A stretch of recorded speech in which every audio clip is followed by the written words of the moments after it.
días, buenas tardes, buenas noches, depende cuando escuches esto. Mi nombre es Estela Maris López y junto con mi compañera Mariela Terovich somos residentes de primer año del Hospital Fernández y les trajimos este ateneo titulado Nocardiosis pulmonar. Los temas que abordaremos son un poco de historia, características generales de nocardia, nocardiosis pulmonar, diagnóstico y para finalizar un caso clínico. Comenzamos entonces con un poco de historia. Fue descubierta en 1888 por Locard Edmond, veterinario francés que aisló el ganado bovino por primera vez causando una infección linfática. A ese aislado se le dio el nombre de nocardia farcínica en 1889 por Trevisan, quien definió el género, que incluye el aislado de nocardia farcínica y otras 5 especies. En 1896, Eppinger describe el primer caso documentado de nocardiosis humana en un paciente con síndrome pseudotuberculoso y abscesos cerebrales que estaba producido por el mismo microorganismo aislado por Nocard. A lo largo de los años se fueron descubriendo nuevas especies, pero con el advenimiento de las técnicas moleculares, un número grande de nuevas especies de nocardia fueron identificadas. Actualmente hay 92 especies reconocidas y validadas, de las cuales 54 tienen un significado clínico en al menos un reporte publicado en la literatura. Vamos a seguir ahora con las características generales. Estos microorganismos pertenecen al orden Actinomycetales, al suborden Corynebacteriaceae, a la familia Nocardiaceae y al género Nocardia. La palabra actinomyceto deriva de dos raíces griegas, actino y mycete, en donde actino significa rayo y hace referencia a la forma basilar, y mycete significa hongo. En un principio se consideraban hongos, pero luego se reagruparon taxonómicamente y se ubicaron en el dominio bacteria, ya que son microorganismos procariotas cuya pared celular está compuesta de peptidoglicano, que es característico de las bacterias. Y si recordamos los hongos, son organismos eucariotas y su pared celular está compuesta de quitina. Los actinomycetos aeróbicos son un grupo heterogéneo de microorganismos conformado por varios géneros, en donde los más comunes aislados en el humano son las nocardias. Como les dije previamente, actualmente hay 92 especies reconocidas y validadas de nocardia. De estas 92 especies, 54 tienen un significado clínico. Acá les traemos una tablita en donde les mostramos las diferentes especies, el año en que fue descrita por primera vez y la enfermedad a la que está comúnmente asociada, que puede ser una enfermedad cutánea, pulmonar y o diseminada, o con un significado clínico incierto. Las especies más frecuentemente aisladas son la Nocardia asteroides, la Nocardia abscessus, la Nocardia brasiliensis, la Nocardia siriaci georgica, la Nocardia farcínica, la Nocardia nova, la Nocardia otitis scabiarum y la Nocardia pseudobrasiliensis. Estas bacterias son bacilos gram positivos, filamentosos, ramificados y ácido resistentes. Esta última característica se debe a que en su pared celular, además de poseer peptidoglicano, tienen unos ácidos micólicos que le dan las características tintoriales. Estos ácidos micólicos poseen una longitud de cadena de entre 40 y 60 carbonos, a diferencia del género Mycobacterium, que poseen una longitud de cadena de carbonos de entre 60 y 90, dándole a las nocardias la característica de ácidos resistentes y a las micobacterias la característica de ácido alcohol resistentes. Acá tenemos algunas fotitos en donde tenemos tinciones de Gram, en donde podemos observar la afinidad por el colorante, las ramificaciones y los filamentos. Acá tenemos un 100 Nielsen, en donde vemos las ramificaciones y la parcial ácido alcohol resistencia.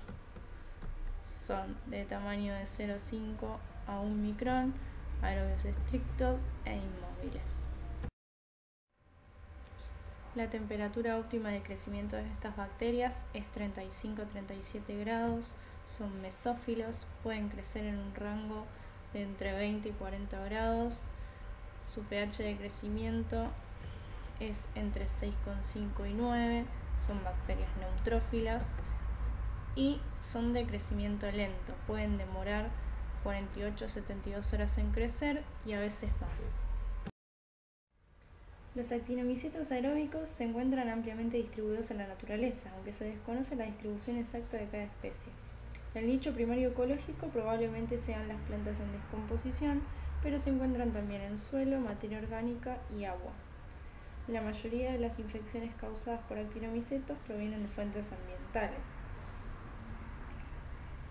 Si bien dije que no hay una distribución exacta de cada especie, se han reportado dos tipos de regiones climáticas en donde se aíslan diferentes especies de nocardia: climas templados, especies no tropicales, en donde predominan nocardia asteroides, nocardia farcinica, nocardia abscesus y nocardia nova, y climas tropicales húmedos, en donde se aísla nocardia brasiliensis, nocardia otitis discavianum y nocardia transvalensis. Las bacterias pertenecientes a este género afectan tanto a personas sanas, inmunocompetentes, como a personas inmunocomprometidas. Sin embargo, son patógenos oportunistas. ¿Qué quiere decir esto? Que afectan principalmente a pacientes inmunocomprometidos y más que nada a aquellos con la inmunidad celular alterada, y específicamente a aquellos con una alteración en los linfocitos T, como ser pacientes con linfoma, pacientes trasplantados o que van a ser trasplantados, pacientes con síndrome de inmunodeficiencia adquirida, entre otros. La infección por nocardia es una infección exógena que si ocurre por inoculación traumática tenemos a la cutánea, que puede ser cutánea, linfocutánea o subcutánea. Acá tenemos algunas imágenes.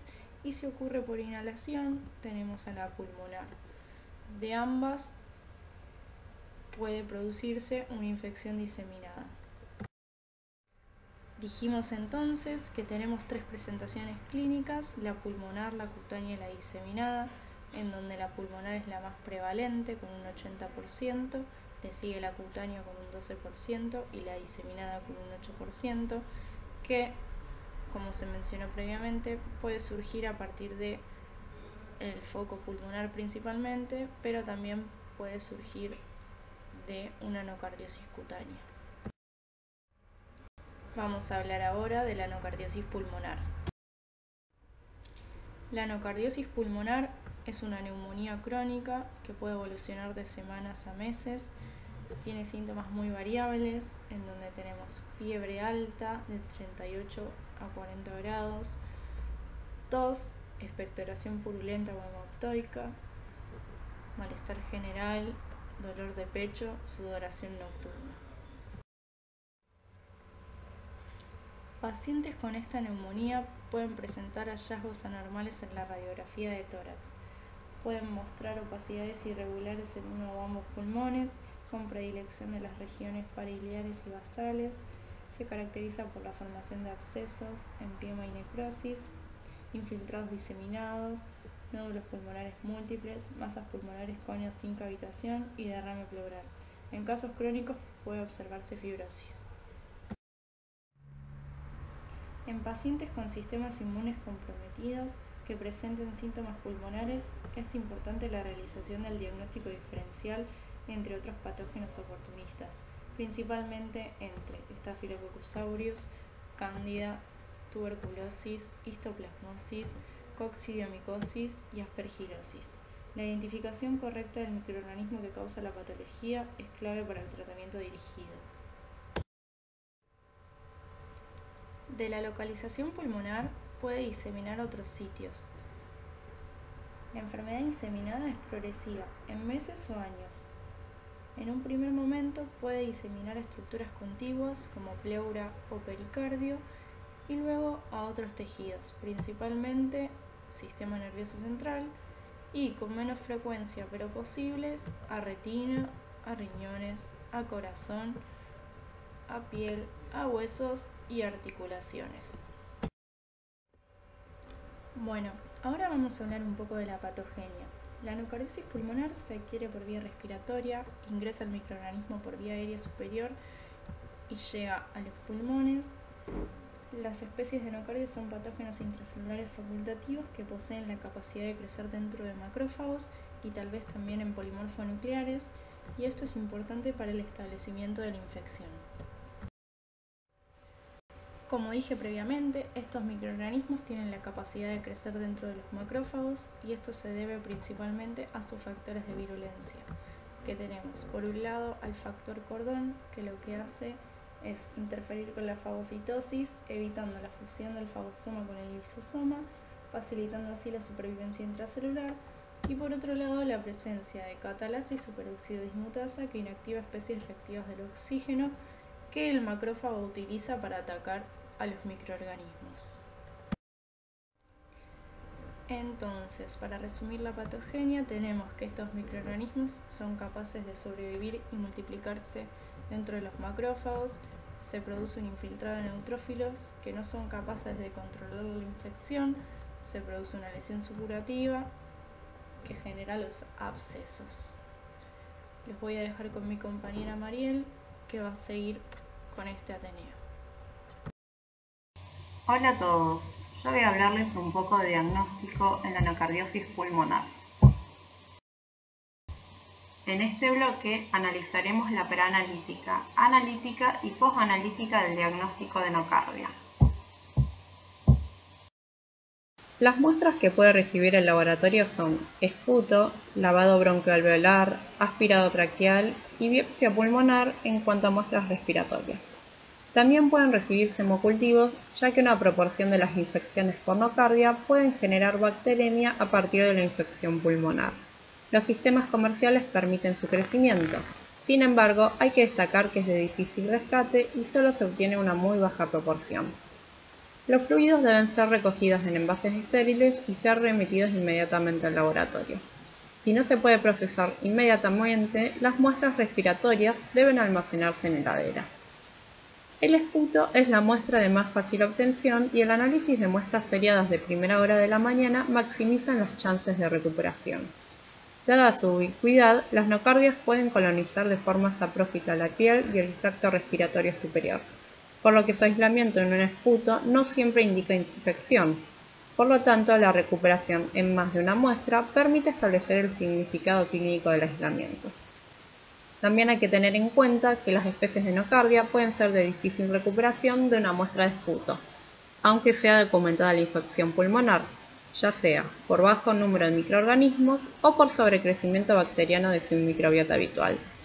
Procedimientos más invasivos como el lavado broncoalveolar o biopsia pulmonar pueden ser requeridos para establecer el diagnóstico definitivo.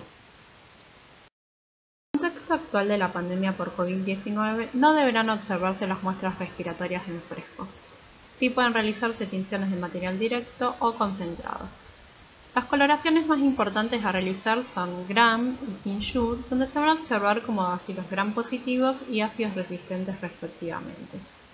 Hay que recordar que una tinción de Kiel-Nielsen se puede sospechar la presencia de estos actinomicetos por coloración parcial hacia alcohol resistente. Cuando se observa el frotis, hay que prestar atención a la celularidad del material. Las especies de nocardias son frecuentemente vistas en asociación con polimorfonucleares. Hay que resaltar que la calidad de la muestra puede inferirse a partir de la tinción de Gram. Una muestra representativa debe tener menos de 10 células epiteliales y más de 25 leucocitos por campo. En muestras que no sean representativas no deberán procesarse. El examen microscópico de las muestras clínicas es esencial en el diagnóstico de nocardiosis. La observación de microorganismos con características de nocardia tiene que alertar al personal del laboratorio para inocular los medios apropiados y extender la incubación a la temperatura apropiada. Además, la observación de microorganismos en la tinción de material directo ayuda a la interpretación de los cultivos. La tinción de Gram es el método más sensible para visualizar y reconocer al microorganismo en las muestras respiratorias. Se va a observar como un bacilo Gram positivo filamentoso ramificado sobre un fondo de leucocitos polimorfonucleares. Debe observarse un número suficiente de campos para determinar la morfología más prevalente y detectar las formas ramificadas raras. La observación debe ser cuidadosa para no confundir la disposición perpendicular de los microorganismos con ramificaciones verdaderas. La tinción de Ziehl-Neelsen es una técnica para la identificación de bacilos ácido-alcohol resistentes. Las paredes celulares de ciertas bacterias que contienen ácidos micólicos de cadena larga, de 50 a 90 átomos de carbono, les confieren la propiedad de resistir la decoloración con alcohol ácido después de la tinción con colorantes básicos. La coloración clásica de Ziehl-Neelsen requiere calentamiento para que el colorante atraviese la pared bacteriana que contiene las ceras. Las bacterias que resisten la decoloración son de color rojo y las que no se ven de color azul, ya que se utiliza azul de metileno como tinción de contraste. Las nocardias, por poseer ácidos micólicos de cadena más corta, de 40 a 60 átomos de carbono, se van a teñir parcialmente con esta coloración. En la tinción de Qinshu, esta técnica es muy similar a la anterior, pero, a diferencia de Ziehl-Neelsen, no se va a realizar el paso de calentamiento y además la decoloración no se utiliza alcohol y se utiliza un decolorante más débil. El paso de coloración se tiene que realizar con mucho cuidado para no decolorar por exceso o por defecto. Como es de difícil estandarización, esta técnica es necesario realizar controles positivos y negativos junto al frotis. Las nocardias crecen en la mayoría de los medios convencionales para bacterias aerobias, como agar sangre, agar chocolate, caldo BHI y también crecen en agar saburó, pero sin el agregado de cloranfenicol, ya que este inhibe el crecimiento de las nocardias. Además crecen en los medios de cultivos para micobacterias como Lowenstein-Jensen. Aún así se recomienda la inclusión de placas con medio Thayer-Martin modificado o medio BCIE para Legionella de carbón tamponado y extracto de levadura. Así se minimiza el crecimiento de microorganismos contaminantes. Un tratamiento con pH ácido puede ser útil para muestras altamente contaminadas previo a la inoculación del medio. Recordar que crecen a temperaturas entre 10 y 50 grados, aunque las condiciones óptimas de crecimiento son entre 35 y 37 grados. Las placas de agar sangre y agar chocolate se deberán incubar en la atmósfera de dióxido de carbono. La morfología de las colonias es muy variable dentro de las especies de nocardia, incluso aislamientos de una misma especie. Las colonias pueden tener aspecto tiza, mate o aterciopelada, irregulares, arrugadas, apiladas o lisas. En cuanto a su color, pueden ser marrones, rosas, rojas, violetas, grises o amarillas. En el reverso pueden verse naranjas o blancas, tanto lisas como granulares, y pueden generar pigmentos solubles, amarillos o marrones. Hay especies que producen hifas aéreas, pero no todas lo hacen. Si tenemos un microorganismo Qinshu positivo, el género puede ser Nocardia, Rhodococcus, Zucca-Murela o Gordonia, pero la única que puede producir hifas aéreas es la Nocardia. El olor a sótano húmedo o el suelo recién removido es un indicio importante por el cual se lo puede reconocer. Sin embargo, no se recomienda oler placas de cultivo por bioseguridad. Los factores ambientales que influyen en las características de las colonias son el medio utilizado, la temperatura de incubación, la circulación de aire, presencia de dióxido de carbono y el tiempo de incubación. Las pruebas bioquímicas no están recomendadas para la identificación definitiva. Son pruebas que se realizaban anteriormente. Sin embargo, como prueba importante, una catalasa positiva con la previa observación de bacilos ramificados en Gram y bacterias ácido resistentes en Qinshu orienta al género. Para la identificación de nocardias se utilizaba una batería limitada de pruebas que son las indicadas en el cuadro. En estudios retrospectivos se vio que las nocardias eran relativamente inertes en los medios que se utilizaban, dando resultados negativos similares a nocardias esteroides. Por esto, y debido al aumento del número de especies y del bajo poder de discriminación, las pruebas bioquímicas no están recomendadas para la identificación definitiva. La geometría de masas por Malditov es una nueva metodología utilizada para identificar especies, principalmente de aislamientos clínicos. Un espectrómetro de masas tiene tres componentes: una fuente de ionización, el analizador y el detector. En el caso del Malditov, la fuente de ionización es una luz láser, que va a producir la desorción y ionización de la muestra con la ayuda de una matriz orgánica que se lesiona. Para ello, la muestra analizada se mezcla con esta matriz orgánica que es fotosensible, se deposita sobre una placa metálica y se deja secar al aire por unos minutos. Entonces, una vez que impactó el láser y se produce la ionización, el siguiente elemento del MALDI-TOF es el analizador. Los iones generados se aceleran mediante la aplicación de un campo eléctrico y pasan por el analizador, tipo TOF, separando estos iones en base a su relación masa-carga. Esta relación determina el tiempo que tarda un ion en llegar al detector, lo cual se conoce como tiempo de vuelo o time of flight, TOF. Finalmente, los iones impactan contra el detector y generan un espectro de masa de la muestra analizada. Cada especie tiene un patrón de vuelo determinado y generará un perfil, y el perfil generado de la cepa incógnita se compara con la base de datos. En el caso de Nocardia, el análisis puede realizarse directamente con esta metodología explicada. De no obtener resultados, debe realizarse una fase de extracción previa que involucra un paso de inactivación por calor por 30 minutos, extracción con etanol y resuspensión del pellet con ácido fórmico. La comparación con la base de datos arrojará un score que, mediante las indicaciones del manual del equipo, te permiten catalogar la identificación y poder informar a nivel de especie si el score obtenido es mayor a 2 y a nivel de género con un score obtenido entre 1,7 y 1,99. Si el score obtenido es menor a 1,7, no debe informarse. Una de las limitaciones de esta técnica es la falta de espectros en la base de datos. En el caso de aislamientos de microorganismos poco comunes, es necesario que el usuario cree su propia base de datos con cepas de referencias y aislados clínicos bien caracterizados para poder relacionarlos con el microorganismo de identificar.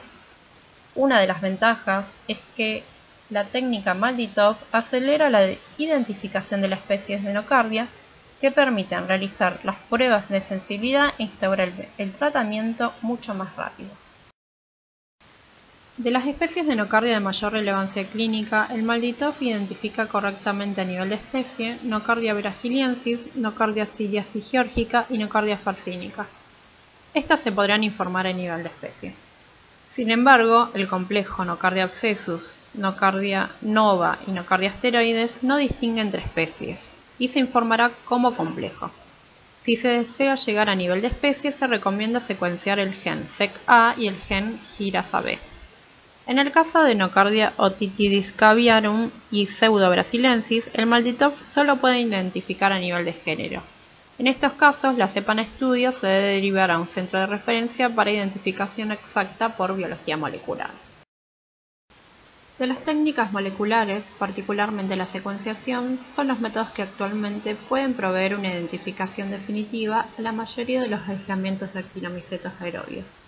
Los blancos moleculares utilizados para la identificación exacta de las especies de Nocardia son proteínas de choque térmico, ARN ribosomal 16S, SEC-A1, GIRASA-B y RPOB. Se utilizan estos genes porque tienen estabilidad en el tiempo y poca variabilidad genética. El principal gen utilizado es el ARN ribosomal 16S. Este gen es el que tiene una mayor base de datos actualizada en GenBank. Se utilizan en el análisis de 500 pares de bases, pero hay ciertas especies pertenecientes a distintos complejos que requerirán el análisis de una mayor porción del gen, aproximadamente de 1500 pares de base. Alternativamente, el análisis de secuenciación de más de un gen también puede ser útil. Las principales técnicas de biología molecular utilizadas son PCR, MLSA y pirosecuenciación. Como ventaja de estos métodos es que proveen una identificación exacta en un tiempo corto. Sin embargo, estas técnicas no se encuentran disponibles en los laboratorios de rutina. Además, son técnicas muy caras y que requieren una base de datos amplia para la identificación adecuada. Hace muchos años se utilizaban patrones de sensibilidad antimicrobianos para ayudar en la caracterización de los aislados, ya que algunas especies o complejos tienen un patrón de sensibilidad predecible. Pero actualmente están en desuso para identificación debido a que muchas de las nuevas especies no se les ha determinado el patrón de sensibilidad antimicrobianos y se han notado algunas variaciones intraespecies. En este cuadro se presentan los patrones de sensibilidad utilizados. Otros estudios de identificación son los siguientes. En caso de los métodos serológicos, no hay publicaciones recientes para identificación y no se utilizan. Pueden realizarse análisis bioquímico tanto de la pared celular como de la membrana celular debido a que cada género dentro de los actinomicetos aerobios tiene una estructura distintiva. Estos análisis incluyen la presencia de ácidos micólicos, el número de átomos de carbono en sus ácidos micólicos, tipo de menoquinonas, que son quinonas isoprenoides presentes en la membrana celular. No obstante, estos métodos solo permiten una identificación a nivel de género, pero no de especie, y son metodologías que solo se encuentran disponibles en laboratorios de investigación y no de rutina. Una vez realizado el aislamiento del microorganismo desde la muestra clínica con una identificación presuntiva de bacilo gram positivo, filamentoso ramificado, Kinshuu positivo, catalasa positivo, se procede a su identificación. En primera instancia, si se encuentra disponible un espectrómetro de masa tipo MALDI-TOF, se realiza la identificación con este mismo.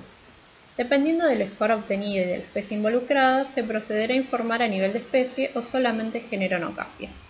En caso de no poder identificar a nivel de especie, se debe recurrir en segunda instancia a secuenciación. Se utilizará el gen ARN ribosomal 16S, ya sea análisis de 500 pares de base o de 1500 pares de base. Alternativamente, puede utilizarse el gen SEC-A1 para su secuenciación. Si hay similitud de la cepa aislada con alguna especie perteneciente a la base de datos, se puede informar. En caso de no obtener resultados confiables en este último o no contar con ninguna de estas dos metodologías, deberá realizarse una derivación de la cepa a un centro de referencia para su identificación exacta. La sensibilidad a antimicrobianos debe ser realizada para todos los aislamientos clínicos de nocardia. La metodología recomendada por el CLSI es la microdilución en caldo. Los antimicrobianos recomendados para testear son los indicados en los siguientes cuadros. Están divididos en primera línea y en segunda línea. Voy a contarles brevemente cómo es la técnica de microdilución en caldo. Se dice que es microdilución porque se utilizan volúmenes pequeños. Se basa en la preparación de una serie de pocillos en los que se va a adicionar un antimicrobiano en distintas concentraciones. Luego se inoculan cada uno de los pocillos con una suspensión estandarizada de microorganismo en estudio. Las pruebas se examinan luego de incubar a 35 grados centígrados y se determina la concentración inhibitoria mínima o CIM. Esta es la concentración mínima de un antimicrobiano que previene el desarrollo visible en una prueba de sensibilidad. Entonces, los pasos a seguir son los siguientes. Primero se hacen diluciones seriadas al medio de los antimicrobianos a utilizar en caldo o en agua estéril. Luego se dispensan en los pocillos a utilizar. Se prepara una suspensión de la cepa en estudio a partir de un cultivo de agar-sangre o ATS de 3 a 7 días. Esta suspensión puede realizarse en agua estéril deionizada o solución fisiológica estéril. Es muy importante que la suspensión no contenga grumos visibles macroscópicamente. La suspensión debe tener un estándar de turbidez de 0,5 de McFarland que deberá obtenerse por evaluación con un neflómetro. Se procederá a inocular la policubeta conteniendo las diluciones de antimicrobianos a ensayar. Cada policubeta debe incluir un control de crecimiento sin antibiótico y un control negativo, es decir, caldo sin inocular. Se tapa con cinta adhesiva, se deja incubar a 35 grados centígrados. Luego, para determinar el punto final del desarrollo, debe compararse cada pocillo que contiene el antibiótico con el pocillo control de crecimiento. El ensayo se considera válido si el pocillo control de crecimiento se observa un botón de crecimiento mayor a 2 milímetros de turbidez neta. La CIM se lee entonces como la menor concentración del antibiótico capaz de inhibir completamente el desarrollo bacteriano en el pocillo de microdilución definido a ojo desnudo. En el documento del CLSI se detallan los puntos de corte e interpretación para cada antimicrobiano. Para el reporte de resultados se debe informar tanto el valor de CIM como la interpretación, sensible, intermedio o resistente. Para las especies de nocardia, los resultados deben ser comparados con los esperados para la especie testeada. Si hay discrepancias de lo esperado con lo obtenido, deben realizarse nuevamente las pruebas, y si aún así sigue obteniéndose el mismo resultado, enviar a un centro de referencia para confirmarlo. Hay que destacar que el uso de sulfonamidas es el tratamiento de elección. Se utiliza en combinación con otros agentes antimicrobianos. La duración del tratamiento es de 6 meses en la nocardiosis pulmonar y de 6 semanas si se trata de una sobreinfección bronquial. En las formas diseminadas, en inmunodeprimidos o en pacientes neoplásicos, se administra hasta 1 año después de la curación y en inmunodeprimidos crónicos puede plantearse de por vida. Si bien el método recomendado por el CLSI es la microdilución en caldo, este método no se realiza en los laboratorios de rutina. El método utilizado es el test epsilométrico o mejor conocido como ETEST. A lo largo de los años se han hecho estudios comparando ambos métodos y se ha hallado una correlación. Lo importante es realizar el ETEST bajo condiciones adecuadas, que son las siguientes. La preparación del inóculo. Es de gran importancia que la suspensión bacteriana sea estandarizada a 0,5 de McFarland utilizando un nefelómetro, teniendo cuidado de que no queden grumos macroscópicos. El medio de cultivo utilizado, que sea Mueller-Hinton agar-sangre, que va a permitir un correcto desarrollo del microorganismo y lectura de los antibióticos. Que la incubación sea realizada en estufa de dióxido de carbono. Y por último, que la incubación sea prolongada hasta observar un crecimiento confluente que permita determinar la cima en el ETEST.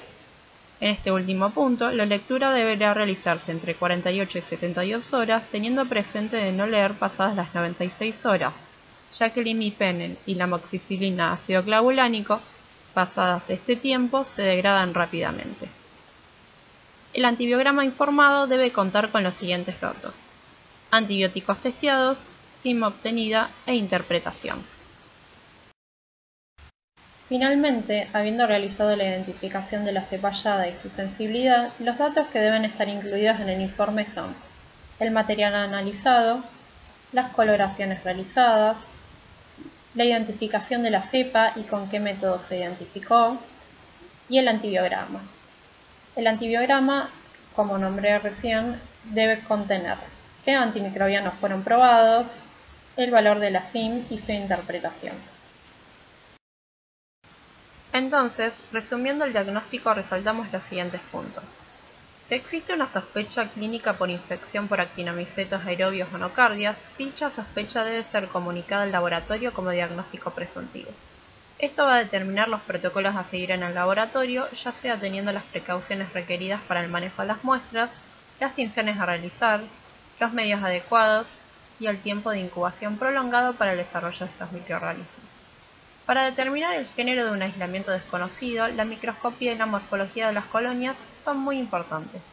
Con respecto a nocardia, se deben observar bacilos gram positivos, filamentosos ramificados y ácido resistente, es decir, Kinshú positivo. También es importante la presencia o ausencia de hifas aéreas. Como nombré con anterioridad, Kinshú positivo puede ser nocardia, rhodococcus, Zucca-Murela o gordonia, pero la única que puede producir hifas aéreas es nocardia, y que sean catalasas positivos. Con esto voy a tener un diagnóstico preliminar. En cuanto a los métodos de detección que van a permitir una identificación exacta, solo deben utilizarse biología molecular, secuenciación o proteómica por Malditor. Si no se cuentan con estos métodos, derivar a cepa a centro de referencia. Una vez identificado, realizar la sensibilidad correspondiente, ya sea por microdilución o por ETEST, comparando con la sensibilidad esperada. Y por último, presentar el informe con los datos requeridos. Ahora les voy a contar un caso clínico que tuvimos en el Hospital Fernández. Paciente masculino en situación de calle, de edad de 30 años, tabaquista hace 9 años al momento del ingreso, HIV positivo de reciente diagnóstico, adelgazado, tiña en todo el cuerpo, lesiones hiperqueratóxicas en manos. Presenta manifestaciones pulmonares, tos, disnea, fiebre, dolor de pecho que refiere 3 meses de evolución. Se realiza una tomografía y se evidencian infiltrados en el lóbulo superior izquierdo y bullas en el lóbulo superior derecho. El paciente ingresa al Hospital Fernández el 30 de mayo. Se le solicita un laboratorio de rutina con hemograma y química y al observarse el estado en el que se encontraba, se agrega un laboratorio de serología, entre ellos un test rápido HIV que resulta reactivo. Además se solicita un estudio de gérmenes comunes y micobacterias en un seriado de esputo. Se le realiza tinción de Gram, Ziehl-Neelsen, detección de TBC por GeneXpert. Este da resultados para TBC negativos tanto en Ziel-Nielsen como en el GeneXpert. El gram del esputo presenta menos de 10 células y más de 25 leucocitos, siendo muestra representativa, y se observan bacilos gram positivos ramificados, entre otras morfologías. Además, en el Ziel-Nielsen se presentan bacterias con característica de ácido alcohol resistente parcial. Por la sintomatología respiratoria y en el contexto actual que nos encontramos, se le realiza un hisopado para COVID que da no detectable. También se toman muestras para un micológico de piel. El paciente presenta un laboratorio de clínica normal, con función renal y hepática conservada, glucosa sin alteraciones. En cuanto a hemograma, el paciente se encuentra anémico, con hemoglobina y hematocritos bajos y un RDW aumentado. El valor de leucocitos se encuentra dentro de los valores de referencia, pero presenta una leve neutrofilia relativa a expensas de una disminución muy leve de los linfocitos. Con el resultado del test rápido de HIV reactivo, se le realiza carga viral y sintometría de flujo para evaluar la población de linfocitos T. La carga viral se determina por PCR real-time y se obtiene una carga viral altísima. La citometría de flujo para evaluar la población de linfocitos T arroja los siguientes valores. El recuento absoluto de linfocitos TCD8 positivo es normal, pero el porcentual se encuentra alto por una disminución de los linfocitos TCD4 positivos. La relación normal de linfocitos TCD4-CD8 es cercana a 1.2. Normalmente hay más linfocitos CD4 que CD8. En el caso del paciente se encuentran muy disminuidos los linfocitos CD4 y su relación es muy inferior al valor esperado, siendo de 0.035. Teniendo en cuenta que los linfocitos TCD4 positivos están muy bajos y que la carga viral es muy alta, es muy probable que el paciente esté cursando con SIDA. En cuanto a su estado serológico, como el paciente es HIV en mal estatus, se realiza antigenemia para Cryptococcus que da negativo. También se realiza una BDRL y análisis para hepatitis B y C que dan negativo. Y por último, serología para toxoplasmosis que da IgG positiva. El día 31 de mayo, es decir, al segundo día de ingreso del paciente, el cultivo para gérmenes comunes se aísla a Haemophilus hemolyticus. Se deja incubando 24 horas más. El raspado de piel da positivo para malacesia. Al tercer día, el 1 de junio, en comunicación con el servicio de clínica médica, los médicos descartan que el patógeno que está produciendo la sintomatología respiratoria sea la Haemophilus hemolyticus. Dado el mal estatus que presenta el paciente, junto con la tinción de Ziel-Nielsen con bacilos parcialmente ácido alcohol resistente, se decide realizar la coloración de Quinchou de la muestra original, observándose bacilos ácido resistentes. Esto hace sospechar de una anocardiosis. En el cultivo de gérmenes comunes, luego de 48 horas de incubación, se observan unas pequeñas colonias blanquecinas que podrían ser compatibles con nocardia. Se deja incubar 24 horas más, es decir, 72 horas de incubación total, y a este cultivo se le realiza la identificación por método Mann-Dittrop que identifica la cepa aislada como nocardia sparcínica. Luego se realiza un reaislamiento en agar-sangre.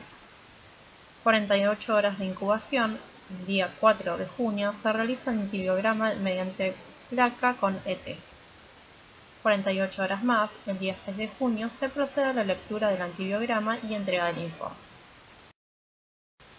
La cepa hallada de nocardia fue reaislada en agar-sangre, agar-chocolate y Lowenstein-Janssen posteriormente. Estas son fotos de cultivos obtenidas 24 horas, 48 horas y 72 horas de incubación. Este fue el antibiograma obtenido para la cepa hallada. Luego se comparó con la sensibilidad esperada y hubo concordancia, por lo tanto se pudo informar. La cepa hallada en el caso clínico de nocardia sparcínica pertenece al patrón 5 de sensibilidad a antimicrobianos del grupo de nocardia esteroides utilizado anteriormente. Esta especie produce principalmente enfermedades diseminadas, afectando inmunocomprometidos. Generalmente produce una afectación pulmonar en un 60%. Se ha aislado en distintas muestras clínicas, a saber, absceso cerebral, sangre, queratitis e implantes cocleares. También fue aislado en un lavado bronquialveolar de un paciente con fibrosis quística. Y por último, según el CLCI, el patrón de sensibilidad esperado es sensibilidad a micacina, amoxicilina clavulánico, ciprofloxacina, linezolid, sulfonamidas y resistente a ceftriaxona, claritromicina y tobramicina. Como conclusión del caso clínico, podemos decir que el paciente fue dado de alta casi un mes después del ingreso al hospital. El tratamiento antibiótico instaurado fue de ciprofloxacina y TMS por 6 meses. Hay que resaltar que la tuberculosis pulmonar con frecuencia se confunde con la nocardiosis y que esta última debería sospecharse en todo paciente infectado por VIH con un cuadro sugestivo de tuberculosis pulmonar y con esputos repetidamente negativos con la tinción de Ziel-Nielsen. El esputo debería ser también examinado con la tinción de Gram y Kinshú para la detección de nocardia. Se hizo un análisis retrospectivo de datos para evaluar la prevalencia en nuestro hospital en el periodo comprendido entre 2010 y 2020. Solo fueron halladas 18 muestras positivas para bacterias de este género, de las cuales 14 eran esputos, 3 lavados bronquialveolares y 1 un aspirado traqueal. La prevalencia fue 39% para nocardia siriasis georgica, 28% para nocardia farcinica, 17% para nocardia abscesus, 11% solo se pudo llegar al género y el 5% nocardia brasiliensis. El bajo número se debe en parte a su baja prevalencia a nivel mundial causando infecciones pulmonares y por otra parte al que al ser tan poco frecuentes y un microorganismo de lento crecimiento, si no se sospecha, muchas veces puede perderse. Y como conclusiones finales, la nocardiosis pulmonar es una patología poco frecuente, pero es clave el diagnóstico diferencial para el correcto tratamiento. Entonces, si el médico la sospecha, lo tiene que avisar al bioquímico, porque recordemos que si no se sospecha es bastante difícil su hallazgo, ya que no se busca adecuadamente, no se deja incubar el tiempo necesario las placas, o tampoco se hace un Kinshun de rutina. Sí. Y las técnicas de elección para la identificación de las especies de este género debe realizarse con Malditov o secuenciación, siendo este último el GAL estándar. En caso de no contar con estos métodos, se debe derivar a un centro de referencia. Esta es la bibliografía utilizada. Muchas gracias por su atención.